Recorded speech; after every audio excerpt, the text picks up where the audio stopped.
This is the second clip that we're going to consider using trial and improvement when we're dealing with mean and range problems. And it's a particular type of problem. Again, it's common, and it's presented to us like this. So we have the age of 3 pupils.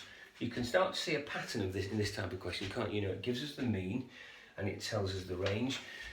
But this time, and this is where the language gets a bit tricky, it says what's the lowest possible age of the youngest and the oldest, the lowest possible age. So again, we're going to use our information that we know, and we're going to try and use trial improvement to help us to get our answer correct. So let me start off by thinking, okay, we know that there are 3 pupils, we know the mean is 16, so that means the total age is going to be 48. That's the target that we're aiming for, as it were.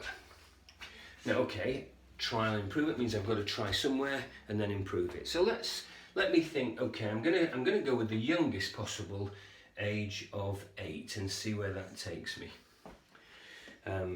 Therefore, to keep the range, obviously, I can't go more than 17. That means the middle student can't be more than 17 either. But when I add those together, it gets me to 42. Well, that tells me I'm not far away, but I'm not there yet. So I've tried, so I'm going to improve. I'll try 9 this time. To keep the range, that's got to be 18. That's clearly got to be a maximum of 18. Oh, that's 45. Getting closer. Okay, let's try another improvement. So I'm going to go with the youngest at 10. I'm going to go with the oldest at 19 to keep my range, and therefore the middle student I can go with 19. When I add those together, it gets me to 48, which tells me the lowest possible age of the youngest would be 10, and the lowest possible age of the oldest would be 19. Okay, so that's the first part of the question. Again, we've used our information, we've used trial and improvement. Now, it's not unusual for this type of question then to ask a supplementary question. So this time it might say, so we'll call this question 2. Question 2, it'll now say, well, what's the highest possible age?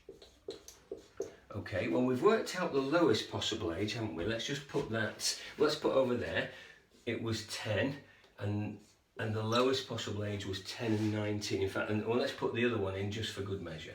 So we've got that at the moment tucked away.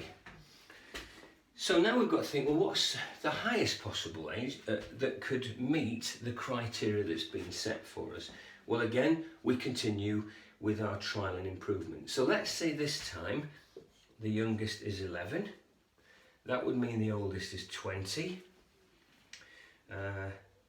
And that means that the middle is 17. Okay, so 20, 30, 48, it meets our criterion. Could an older age be possible? Well, let's try it. Let's try 12. And then we go to 21, and then 15. It meets our criterion. Could we go older? Could we go, well, let's try it. We could, let's try 13 and 22, and that would have to be 13 because to keep the range the same. Yeah, we're in, we're still meeting, so each of those meet our criterion at the moment. Now, the question is, well, let's go for 14. Could they be 14? That would have to be 23. And the problem is now you can see that would have to be 11, and as soon as we do that, we know we've gone too far because the range no longer meets the information that we've been given, which is 9. So therefore we can see, can't we, that when we got to that stage, there's our answer. So the lowest possible age was the